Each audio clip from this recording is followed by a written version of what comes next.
spans writing, poetry, performance, creation, and installation art. She has released 3 spoken word albums and performed across Africa, Europe, and the US with commissions from the Edinburgh International Festival, Dwechi's Museum, and the Gates Foundation. She has worked with The Guardian, CNN, BBC, and Al Jazeera and curated exhibitions exploring food, memory, identity, and the body. She runs Comfort Food Workshop, which uses food memories to inspire new stories. She is the creator of the multimedia exhibition Dirty Laundry and the spoken word concert Sold Out.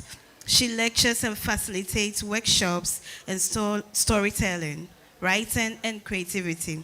Ladies and gentlemen, can we, with a hand of applause, welcome Wana Udobang to the stage.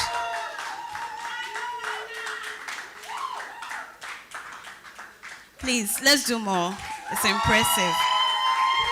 Her work is impressive. Her work. Thank you so much. Good evening, Accra. Please, can we move forward? Let's create an intimate situation. Okay.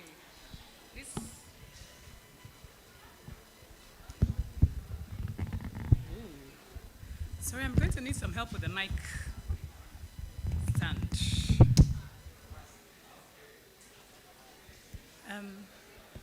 Sorry, do we have any technical person? It doesn't.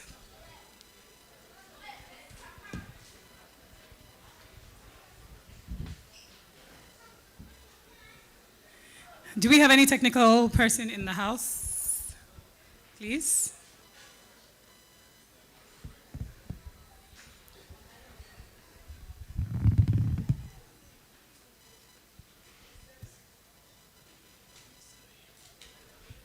I asked for this beforehand.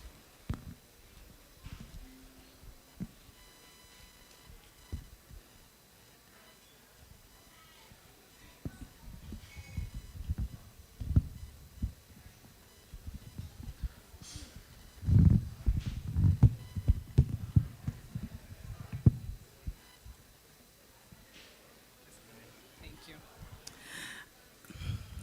Technical things happen, so we'll just wait a few minutes if they can help us out.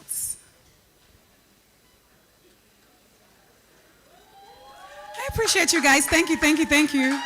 Please, if you're at the back, you can move closer. Let's have an intimate situation. You know, we're not a lot, so let's just let's have a good time.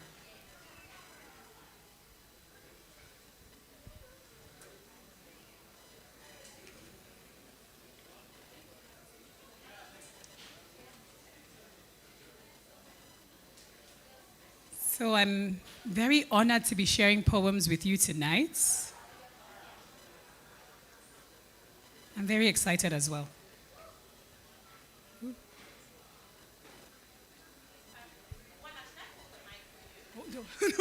no.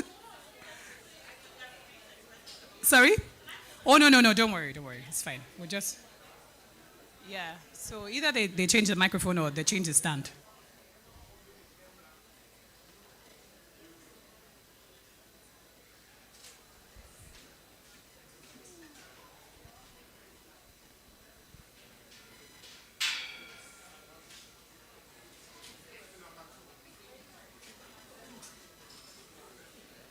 It's okay. Let's move quick, please. Thank you.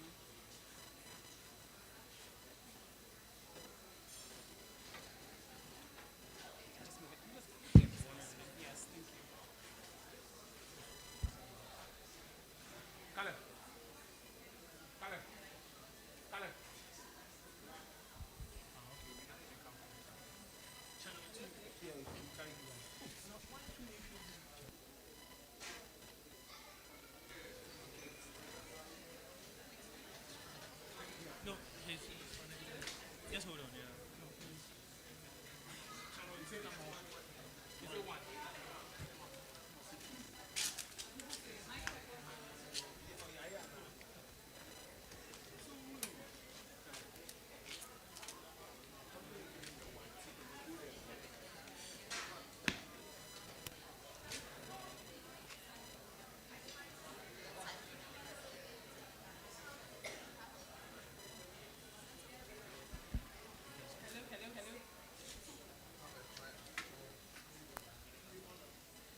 Hello, hello, hello. Okay, you can hear me now? Yay, okay, we're gonna act like all of that stuff didn't just happen. Good evening, ladies and gentlemen.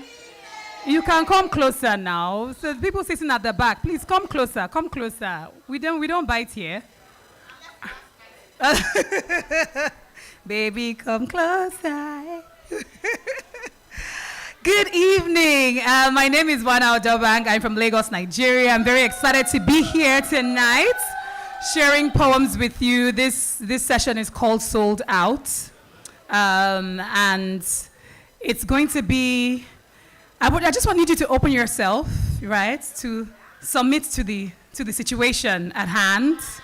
I'm going to be sharing stories and poems with you. And please feel free to interact. That's another thing. You know, sometimes I remember people listen to poetry, they just think everything is so deep, so serious. So please, relax yourself. If you want to dance, if you want to shout, if you want to scream, trust me, you are not interrupting, okay? You are part of this experience. So I need you to be in it with me. I need your energy in the house. I need your energy in the room. Somebody make some noise! You know. So I'm going to start with, my first poem is titled Family Portraits. And I'll share very quickly about what inspired this poem. There's literally a family portrait in everybody's house, you know, and this one is, you know, by the stairs. And I walk past it every day in my family house, all, you know, up and down the stairs, and the photograph is still there. And I remember at the time I was like thinking, my parents were divorced, like what? I'm bad with maths, by the way, but when I was 10 years old. I'm 40 now, you know, and my father was never a part of my life from when I was 10. But we still have this picture with everybody inside, though. And I was like, this was so fascinating to me. And so that kind of propelled this story. Because I was thinking a lot about, you know, as Africans, how we are obsessed with perfection, or the image of perfection, and how everything has to look, and shame, and how we carry that with us. So this is Family Portraits. Inside the home our parents once shared is a stairwell. Inside the stairwell is a portrait. Inside the portrait is our family. My mother is sat, back straight, clad in a double wrapper and red blouse. Gele sits on her head like a crown. Left hand is perched on her thigh, ring finger gleaming into the frame. My father is next to her, his grin is wide. My siblings, a halo around me. This photograph is perfection. I recall how we would alternate days between play wrestling and our mother's screams leaking through the keyhole of our parents' bedroom. As children, we learned very quickly to choose pain over disgrace, so my brother would throw his comic book to the side and muzzle my mouth shut as the words, "Leave my mommy alone," would eat through the spaces between his fingers. They said our parents were going through a midlife crisis, but nobody told us that we would be left in a bloodbath.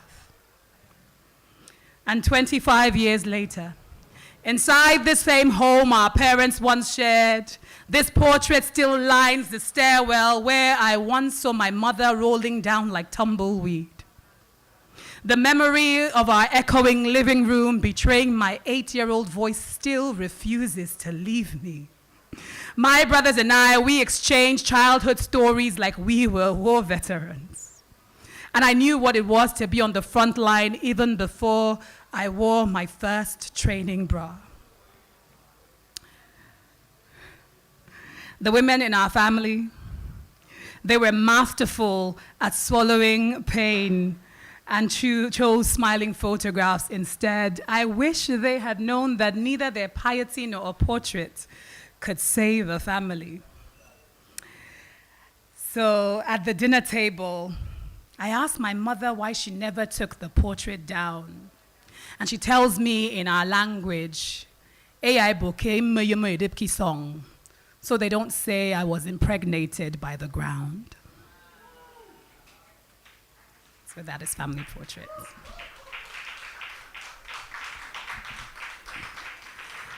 And this is girlhood. We were girls once. Before our fathers were the first men to turn our hearts into splintered glass. Before he left us. Before he never came for us. Before our uncles touched us. Before the first time we said no. Before the boys that pinned our bodies to the ground. Before our skins were marked. You were a girl once. Before you learned to chew your tongue as your first solid meal. Before you swallowed your voice. Before anhedonia robbed you of breath. Before joy curdled inside your belly. Before you became skilled at fear. Before unrequited love. Before the love that never stayed. Before you stayed. Before God told you to submit. Before your skin grew its shell.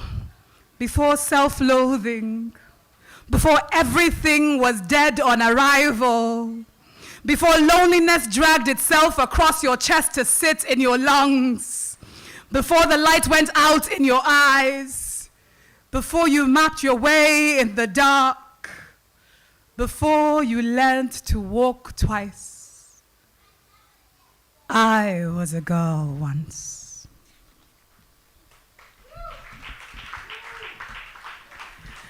And so this next poem is titled, Things You Will Learn When Your Father Leaves.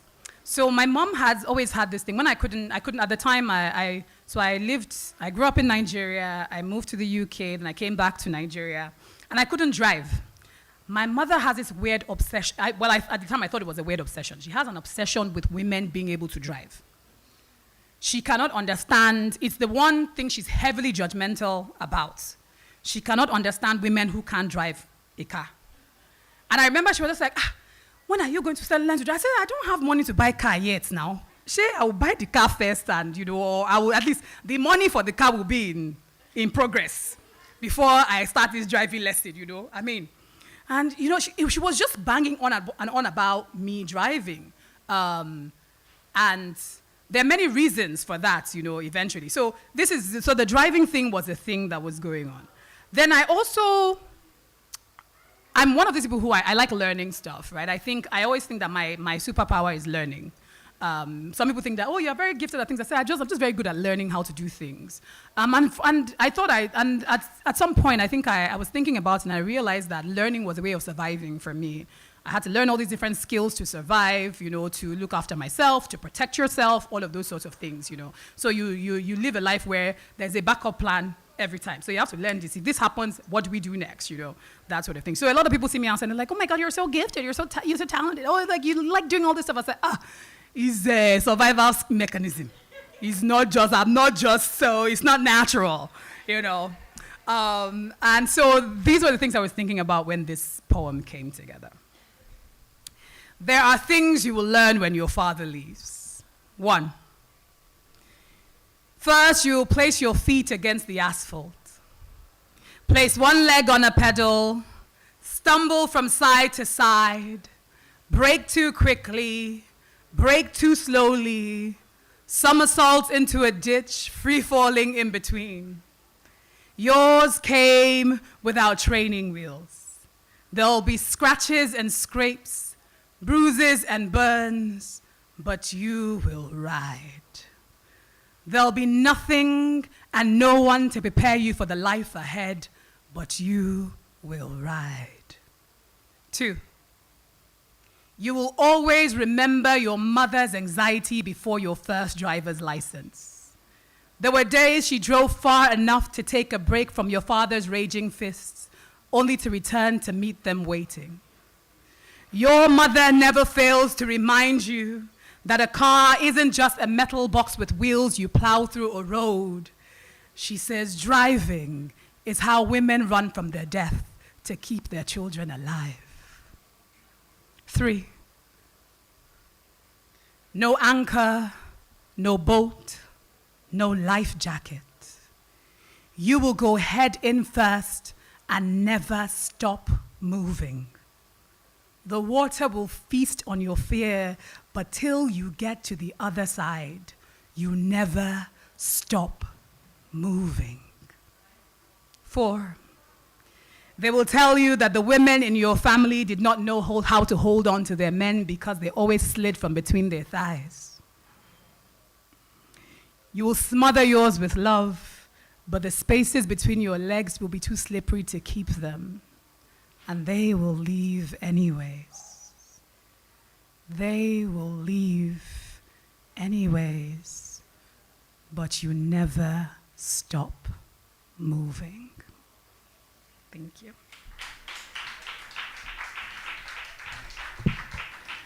And so this one, you are going to be clapping every time. Hey, just relax, relax. Relax, it's enough. I love that meme. You guys know that meme, right? On social media.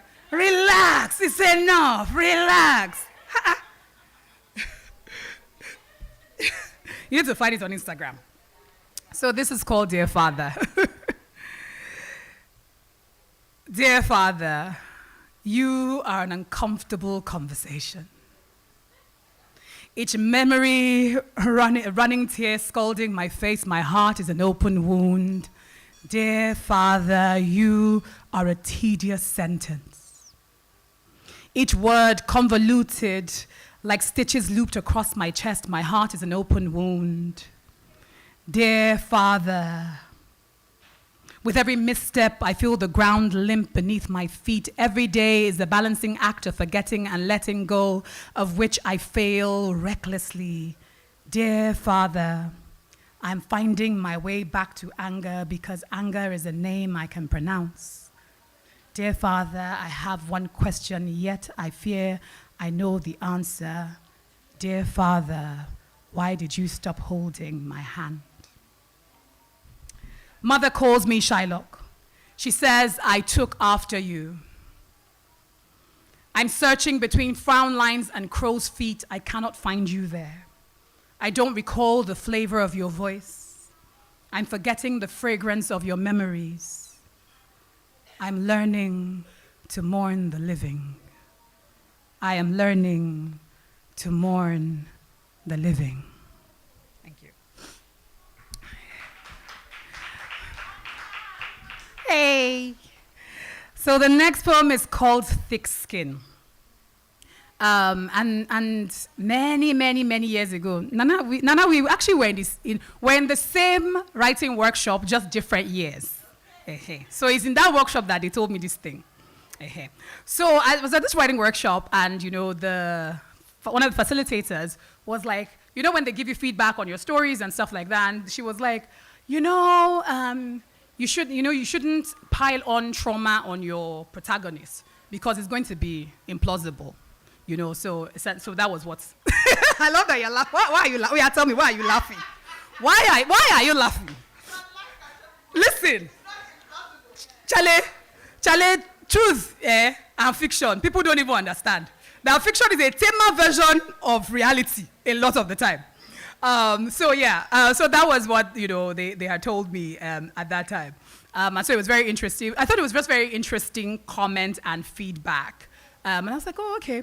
And then many years, like over a decade later, like the thing just kept ringing in my head. I was like, when sometimes you're like, maybe you and your family member, you're reminiscing about your lives or certain things you've experienced. You're just like, if people only knew that some people's life like this, how we are still walking straight is God, And so I was thinking about this thing, and then I was like, okay, I would like to write a poem about that idea. Anyway, and so Thick Skin was born. The facilitator at the writer's workshop says to never pile on trauma on your protagonist or else their life will be deemed implausible. I wanted to tell her about the teacher at boarding school who would whip my back till the welts weep with blood because my skin was layered with extra flesh, so it needed to be open to absorb the lessons. Or the time my father asked me to drink his tea because his relatives had informed him that my mother had laced it with poison, and if this was true, at least I'd be the one to die. Or the time my uncle would ask me to cream his back before placing his fingers between my legs. Or the time that a boy sedated me with champagne, laid on top, thrusting as my head was shaking furiously, but my body was betraying me. And how I thought, who would want to rape a fat girl? So I told my best friend that maybe he just fucked me. Or the time I got a McDonald's milkshake as my first meal after an abortion from enduring 2 weeks of severe hyperemesis. Or the time I imagined laying on the train tracks behind my house. Or the time I asked my mother why she gives my sister so much attention, and she told me that some children need more care, but I have the grit to survive the wild. Or the time I changed the curtains from blue to white so that on the days I was sinking into my bed, the sun would filter through to catch me since nobody else will. I wanted to tell the facilitator about this book I was writing titled Thick Skin. I suppose I would have to write something else because the life of my protagonist would be implausible.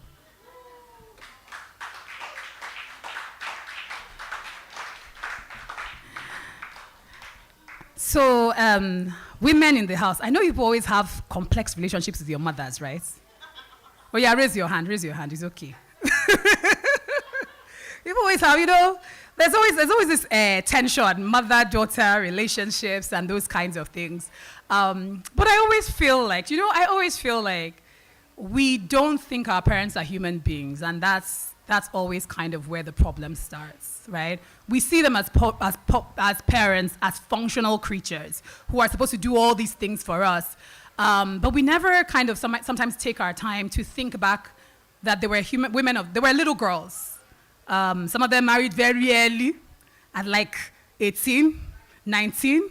You are just thinking you are a baby, giving birth to babies. Like, you had no business. You had no business even doing this business. So I think I've always kind of urged people to be a little bit more compassionate to their parents now. I think when you kind of look at their lives, that, they were girls too, figuring this thing out, with the same crazy societal expectations, being told how things are supposed to work, trying to toe the line, and life betraying you at so many points, and the complexities of navigating a life even at a time where there was no transparency, there was no sharing. Listen, everybody's going through it, Sha. That's all I can say. But this poem is called Conversations with Your Mother. And this poem is so interesting for me because it took me years to write.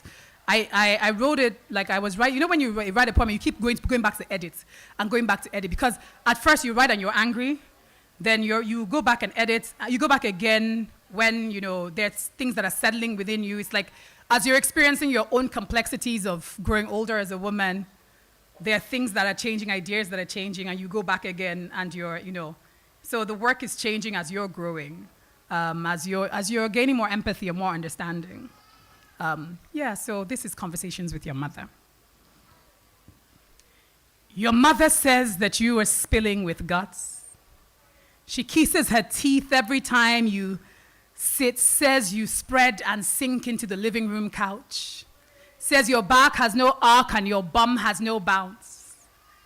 Every time she sees you, her voice is thickened with anger because you fail miserably at this kind of self-sculpting. You are painted in your father's skin. You wear his frugal hands and slip right into his flat feet. This is why she still sends you a care package of creams, teas, and potions in between. You see, your mother is doused in lemon cream. She's burning on both cheeks. Her hips are stuffed in girdles. She's crackling at the seams. Her blood is a cocktail of diets and diuretics. This is why she soaks your breakfast in chilies, says the heat will purge you of your ugliness. Since your body is twice its size, she gives you a double dose of everything, including her regret. When you become a woman, you'll forget how many abortions spilled from between your thighs. You'll forget the number of boys you let climb over you just because they called you beautiful. When you become a woman, you'll have conversations with your mother. Tell her how all the women inside of you will never match up to the daughter in her head. Tell her how you tiptoed till you toppled from your own inadequacies. You will tell her that when your body became anesthetized by expectations, it was easy to consider your veins as tightropes. And then she will tell you how she strung amulets around her waist, burned candles, kept vigil, bathed in prayers, drenched her pillows in anointed oil. You will read about epigenetics. Discover that your mother's trauma could bury itself inside your marrow without altering your bones. When you become a woman, your body will become an archive of memories. Your body will become a landmine of loss. You will become a dirge. You will wonder where beginnings stop and end. When you become a woman, your mother will tell you how she mutilated her body, splayed each part to be sanctified by the sun so that your father could love her. When you become a woman, you will learn that the easiest person to forgive will be your mother. So that is Conversations with Your Mother. So when I originally wrote that poem, the last line was actually, when you become a woman, you'll find that you'll learn that the hardest person to forgive will be your mother. And then a year later, it changed to the easiest person. So, I think it's just a way of also saying sometimes we don't have to be so stuck in our ideas of what we think we know, because we're always growing and we're always changing. And life will just humble you. Life will humble you. You'll find yourself in circumstances and situations where you're like, hey, yeah. So yeah, that was Conversations with Your Mother. Let me see. This next poem is titled February 14th. Huh. Charlie, you guys, yeah? Heartbreak. Hey. So, please, who has ever been in hospital after heartbreak before? You people have never been admitted. Yes. You've not been in hospital. You are blessed and highly favored. You don't want... In fact, the story is longer than the poem because the poem is very short. So I didn't even know that was what was going on. I just knew that.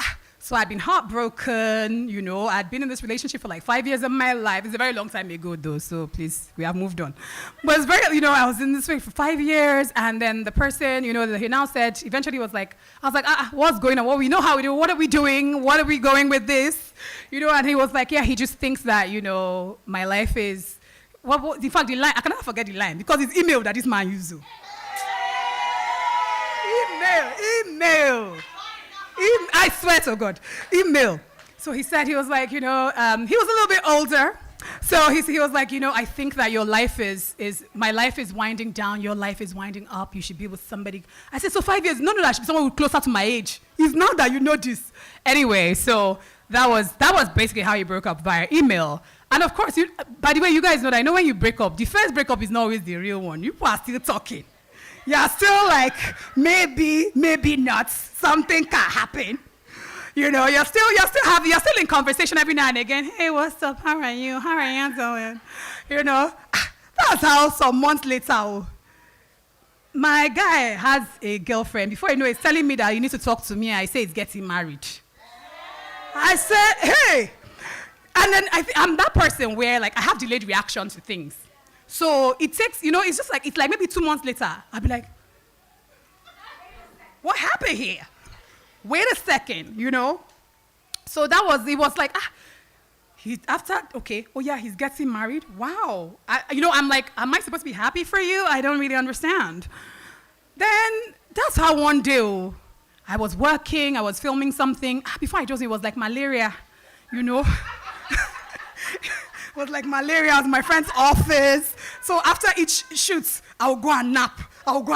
Before I know, fever. I think I got back home. I finished shooting the thing I was shooting, got back home. The fever entered those ones that your body is burning. Because normally I was like, just go to the pharmacy, buy chloroquine or whatever, you'll be fine. I think my mom said, we cannot leave you in the house like this. So. My brothers and sisters. Hey. Charlie, I was in the hospital for 3 weeks. So. Walai. I'm telling you, so that's how I went to, I got to the hospital.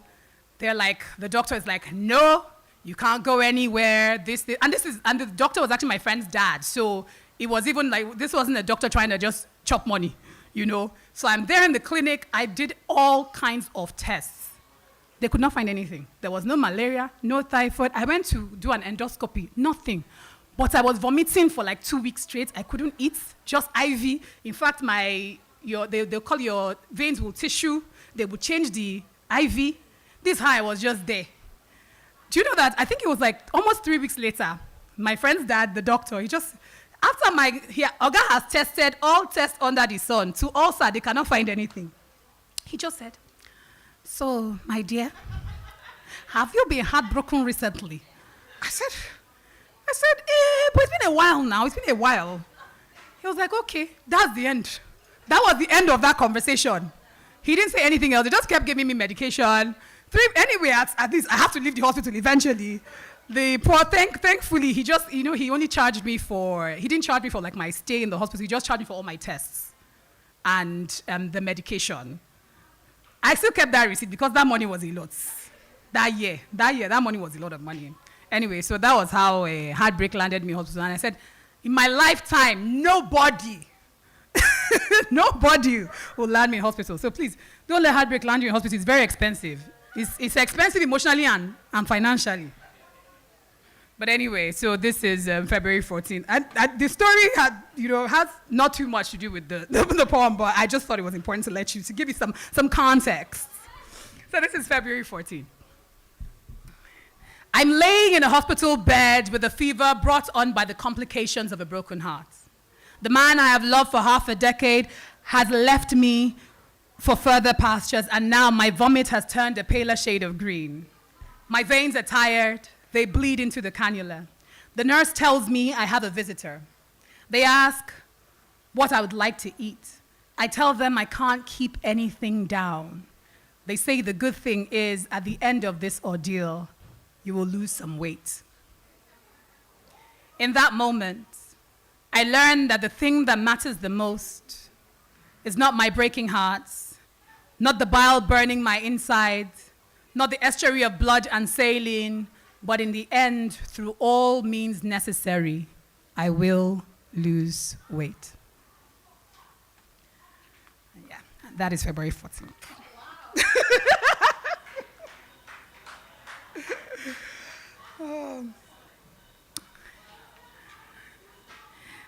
And this poem is named after my mother. It's called Dorothy. This is a story of a woman who swapped her name for a band and 3 letters, working her face through knockout punches as she straddled her babies on her back. This is a story of a woman whose hands were battered from the match. She balled her fist to conceal her fears. This is a story of a woman who was taught that you must behave well, that you do not leave the warmth of your home. Even if the heat will kill you, you stay till it singes your bones. This is a story of a woman who learned to mask her cravings, who knotted her failures like Dutch wax wrapped twice around her hips, who wore her shame like pearls with ease. This is a story of a woman who taught herself to build banks out of used beverage tins. Nobody told her that sacrifice comes with no interest. This is a story of a woman who will never make the history books, whose story will be the wind that soaks the dust, whose face I wear, whose hips I bear, whose heart I refuse to match, whose life is littered in unanswered questions, whose survival is a miracle, and who never stopped loving regardless. And that's Dorothy. And this next poem is what I call my ode to Puff Puff. In Ghana, it's Bufrot, right? Yes, thank you. So I taught a workshop called Comfort Food yesterday, which is always about food. So you will always see food littered inside my poems in some way, shape, or form. So this poem is actually called We Made You Too, but I like to call it my ode to Puff Puff. Because, there was a time in our household when we were going through struggles, we were actually making Puff Puff and selling it. So yeah, that's kind of where this comes from. When I was a little girl, my mother would mix a bucket of dough into the night. Now rising to twice the size of her forgotten dreams, she would squeeze each bowl into the searing heat. This was what it took to put clothes on our backs and books in our bags. My mother would never let her children out with an empty stomach. I'm a woman now. And I know that I'm my mother's daughter, learning courage through her blistered hands, knowing fearlessness in the lines of her smiling face. Sometimes we barter in silence like people do secret handshakes. She recalls the woman who hawked the clothes off her back to keep me here, and I recall the little girl trapped between a shop floor and a tuition payment, too far away from home to know if I would ever make it. But somewhere between our silence and the humming generator, my mother whispers, "We made it." Hey. Okay. Okay, we're getting there. We're almost. We're going to go through all the painful stuff. Don't worry. I promise you. We're getting to the happy stuff. Yeah. I won't leave you without joy. I'm a woman of joy. Yeah, I'm a woman of pleasure and joy. It's so interesting that this evening we're kind of talking about a lot of stuff on the internet, right? And how there's the rise of femininity coaches and all these things that you have to do, you know? And I feel like it's been great, you know, that there's access to a lot of information. But I also kind of, one of the things that have been bothering me a lot, like whenever I scroll on Instagram, is like, there's a whole hyper self-improvement doctrine going on that kind of feels that we're not entitled to love or a good life if we've not done all these things and we haven't worked on ourselves in all of these kinds of interesting ways, right? So we're doing so much, you know. People are in their feminine. We are doing this, we are doing that, you know. It's all great. Therapy is great, and life coaching, it's all wonderful, but you're still a human being, and all of these things do not exempt you from being treated as a person of value, of being loved, of being cared for. You know, in whatever state you come in, you're enough and you're valued. And I hope that, you know, if there's something that you leave here with, is knowing that as you are, in every iteration of being, you are good. You deserve love, you deserve care, you deserve value, you deserve to be treated as a human being. And so when everybody just feels like they're exhausted by all the improvements that need to be made constantly, it's like, you guys, people, you're on the internet, you see those things where they say, I gotta drink about 3 gallons of water a day and work out and be on a diet and take my protein and this and that and still work and do a course and blah, blah, blah, and self-care. Like, it's a lot. So this poem is called, Are You Not Tired? Are you not tired of the self-loathing, of the dissonance, of the dislocation, of the dysmorphia, of the war inside your body, of not doing enough, of not being enough, of falling behind schedule, of doing more, of doing too much, of the retreats, of the journeys, of the shedding, of the vigils, of the healing, of being a work in progress, of being a to-do list of things to fix, of waiting on a new version of yourself, of waiting. Are you not tired? That's all. Are you not tired? You never tired. You're tired. It's a lot. We have to eat protein and fiber and workouts and swimming and jogging in the morning and trainer, and I still have to do therapy things and you know and job hunts and self-improvement and write poems and perform and skincare. Skincare is expensive. You know, count your steps. How many steps have we done today? 7,264. And you gotta get your steps in. You know, you gotta get your therapy session in. It's a lot, and you still gotta be a good sister and a good auntie and a good mom, you know, and a good lover.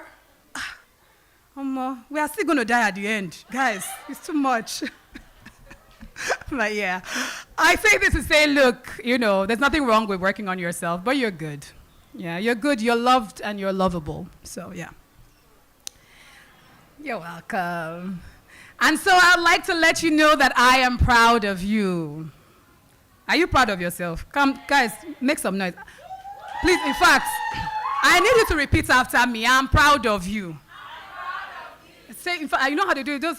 For those that go to church, look at your face. Neighbor, Neighbor, face yourself. Neighbor, I'm proud of you. So these are the things I need you to internalize that. I'm proud of you, okay? I'm proud of you, I'm proud of you, I'm proud of all of you. I am proud of you. Look at the ways you let the speed of life surprise you. You didn't swallow the storm. You're made of elastic dreams, making more room for yourself, owning this triumphant breath, always swelling with possibilities. I am proud of your unfolding, basking in this fullness of pleasure, a wonderland of skin. I have watched you stand on the precipice, dragging the morning back. Just look at you. Just look at you, standing on the other side of those bridges you burned to ash as your transfiguration. So I am proud of you. So I'm proud of you, I'm proud of you, I'm proud of you. Better be proud of yourself. Okay, so are we ready for some love poems? Yes. Life is not all doom and gloom, you know. There's love stuff too. That's the funny thing. Even all these people that have broken my heart, I still used to write love poem on their head. Charlie, I believe that you design your experience of life. I don't know, whenever I always get this American accent when I do. I don't know what it is. It's like, you design your experience of life, you know? So you decide how you want to go through the world. It's very important. So, you know, even if people break your heart, I want to keep the good memories. So this poem is called 20. Do you remember our first kiss? Succulent, sticky, and sweet like ripened mangoes. I need it. Our elbows grazing each other, our fingers locking promises between open spaces.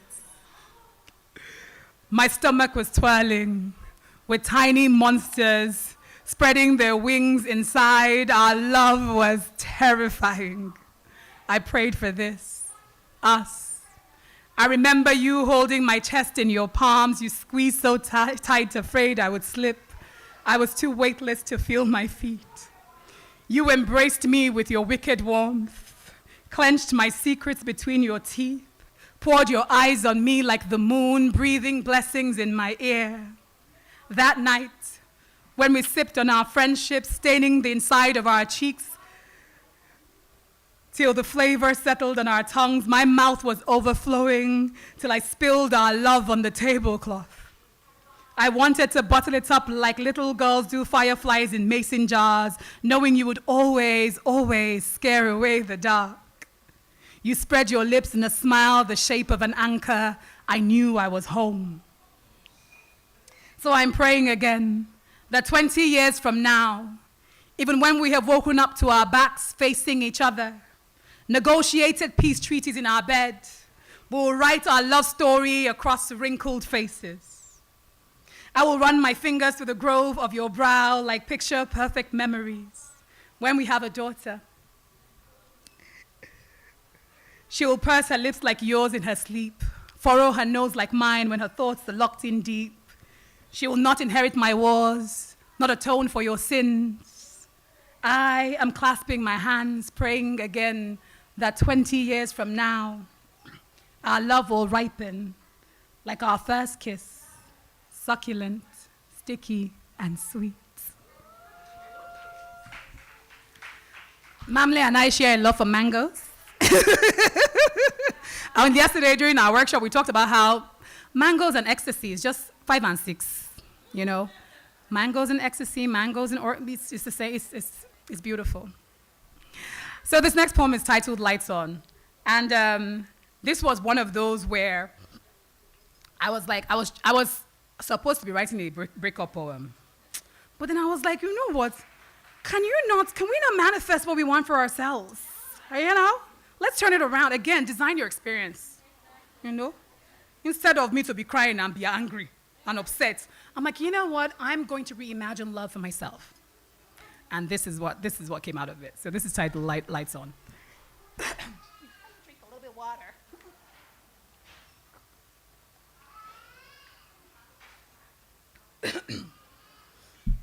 So this is called Lights On.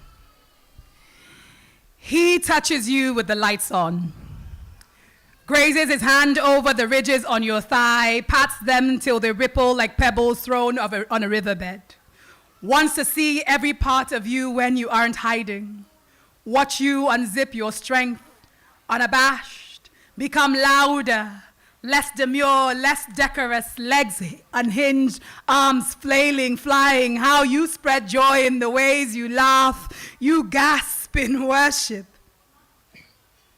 His breath is stained with your name, calls it loud in his sleep, searching your body for any kind of meaning, lips holding fire to keep you warm, makes you dizzy, is not ashamed of desire and lost, trembling over you, tells you how the room holds the air when you are there. He loves you when you are soft and vulnerable and afraid and drowning and crumbling. Says he will never leave or fold into a ghost or be your father.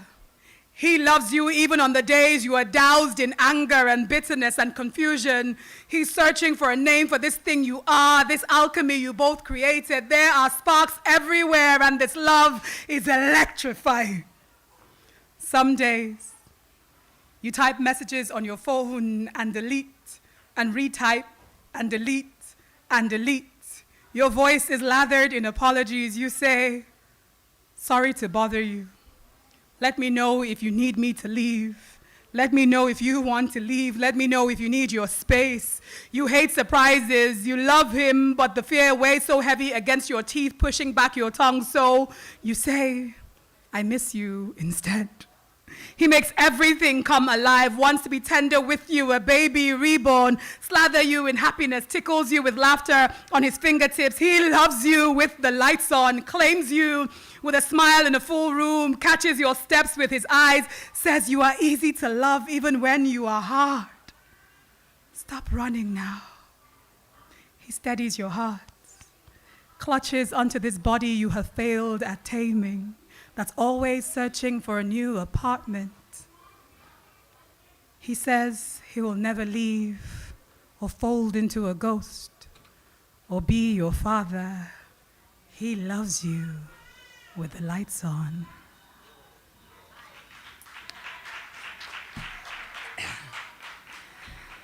So the next poem we're going to do together is called Take Me Back. We have 10 minutes, okay. It's called Take Me Back. We're going to do this one together. So when I do this, you shall take me back. Does that work? Yeah. Let's test. Okay. Guys, Accra, what's going on? Oh, you know what? Girl, I like that instruction. We are demanding. We are demanding. This is a powerful take me back. Take me back. Yes, okay. Take me back to sweet nectar from Ixora flowers, to sand and weed and banana leaves cooked in discarded milk tins. Take me back. Take me back to flicking bottle tops into origami goalposts, to rolling tires, jumping trees, and scaling fences. Take me back to sprinkling salt on wriggling worms, to muddy puddles and spinning rain.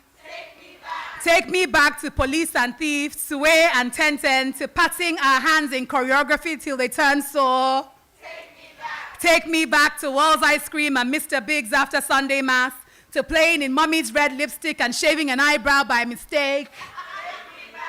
Take me back to sparklers and fireworks at Christmas, to 6-hour braids and fried meat soaking air. Take me back to Vaseline-coated lips, spaghetti straps and cargo shorts, to taking the longer road so that the boy at number 7 would watch me from his balcony. Take me back to winding my legs to the butterfly and shabarangs on the radio. Take me back to Maxwell cassettes and Tony Braxton pixie cuts. Take me back. Take me back. Take me back. Take me all the way back.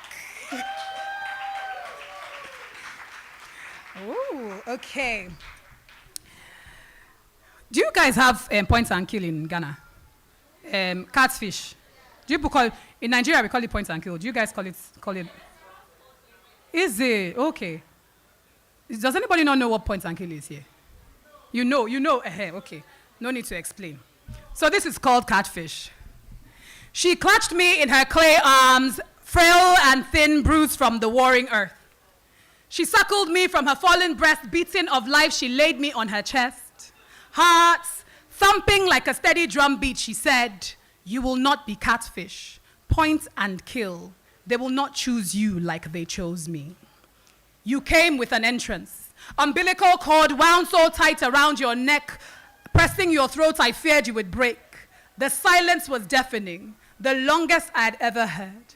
The air was stiff and my world stood still, but you came. This thing, starry-eyed, head adorned in a kinky bouquet, from dancing a combi in my womb, somersaulting to praise songs, shrugging those shoulders, believing you had arrived. You would never listen, but hear me when I say you will not be catfish. Point and kill, wriggling like a worm, devoured as prey, licked to the bone. And you must tell your daughters this tale that they will not be catfish. Point and kill, and they will not choose them like they chose me. Hey. Let me do a quick toast to the women in the building. Hello, ladies. Can you make some noise? Make some. Gentlemen, days and dems, please also feel free to. Let's hail everybody. Let's hail our, Yeah, are we okay with that? Join us in hailing here. So here is a toast to the women who sat us around the moon and gave us the secrets to the galaxy, who chanted poems to squeeze rain out of the clouds, invented coding from divination, distorted the lines between juju and technology, cooked black magic in cauldrons and spawned brown girls who could fly, created calligraphy with cassava paste, dyed in indigo and sculpted into crowns. They held parliaments in village squares. These women, whose mother tongue was movement, unstoppable, unquestionable, unquenchable. They remind us that our names are a complete algorithm. Inside is a location tag and birth certificate. We retrace ancestry in our names, reclaim homeland in our names, raise the dead in our names. Naming is how we carve ourselves into the earth. They remind us that we are dark matter. We are fire-breathing freedom songs. We move like music, drumming the world to surrender at its feet. Horns, strings, percussion. We are a symphony here. We are world building here, intergalactic space odyssey voodoo type shit. Shape-shifting, time-traveling, miracle-making type shit. So here is a toast to the women who taught us that we come from a lineage of self-organizing, taught us to bare our chest in protest, women who taught us to stay soft in a concrete world that tries to grind you to dust. So here is a toast to the women who make joy and pleasure inside the stretched skin of their bellies, the ones who don't die in the hourglass, the ones who don't make the history books, the ones who make the history books. So here is a toast to the women, ancestors, elders, mothers. Here is a toast to you, my beautiful women. This is our libation to you. And so I wanted to also leave you with something quickly. When the pain gets too heavy, I always tell people to spit it out. Yeah? So when the pain gets too heavy, make sure you open your mouth and do what? When the pain gets too heavy, make sure you open your mouth and... When the pain gets too heavy, make sure you open your mouth and... You must never chew. You must never swallow. Nobody will come for you whilst you writhe in the pain from a belly swelling with anguish. Nobody will come for you while you silently scream in a stillbirth. My dear, there is no consolation for long suffering. I wish somebody had told me earlier.